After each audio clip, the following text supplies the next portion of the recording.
Hello again, folks. It's Barry here with Barry's 8-track and classic car radio repair. It's a beautiful Wednesday morning here in Prescott Valley, Arizona, and we're doing yet another final pre-shipment performance verification video on the customer's unit. This is a Superscope TDR 830 Superscope by Marantz, and I remember back in the early 70s I used to read ads that touted Superscope products by Sony.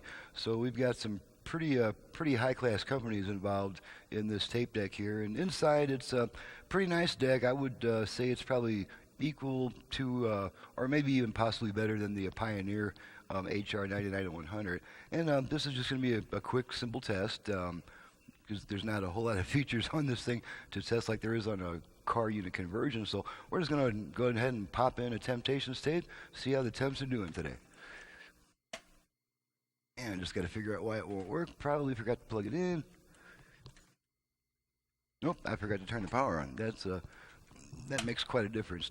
Most 8-track decks don't have a power on switch, so this one kind of threw me off a little bit. Okay, now we'll pop in the temps.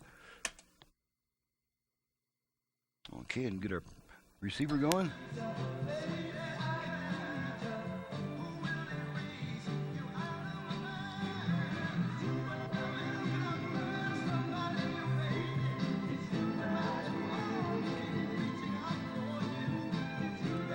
Okay, going to switch tracks a bunch of times.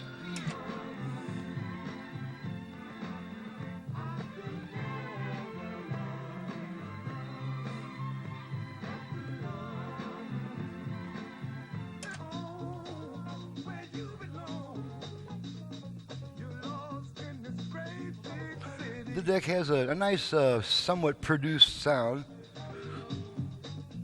without too much production.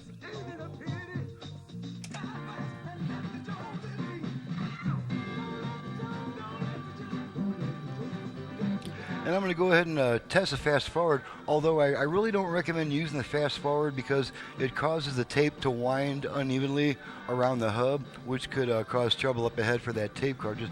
We'll just press it to make sure it works. And it mutes the music while it's doing that. So, and test the pause. Okay. And this deck does have Dolby noise reduction. That's one thing I have never ever used is Dolby because it's not a really good, I call it Dolby highs reduction because that's pretty much all it does. And although there were some tapes recorded, especially Columbia tapes, recorded with Dolby, most decks don't have Dolby, so it most likely wasn't a really heavy application of Dolby noise reduction on the tape. And I never ever use the Dolby feature because all it does is cut the highs. And 8-track needs all the highs it can get. So we're just going to wait for this thing to switch to the next song, or switch tracks, whatever it's going to do. Okay, it switched tracks on its own there. That's the automatic track change in action.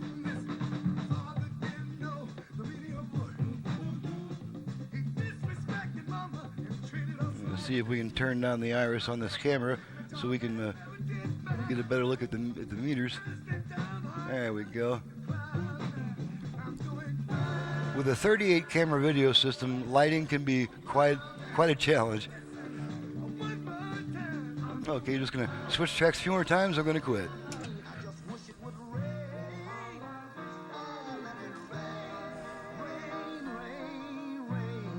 Got some nice stereo separation there, you might notice.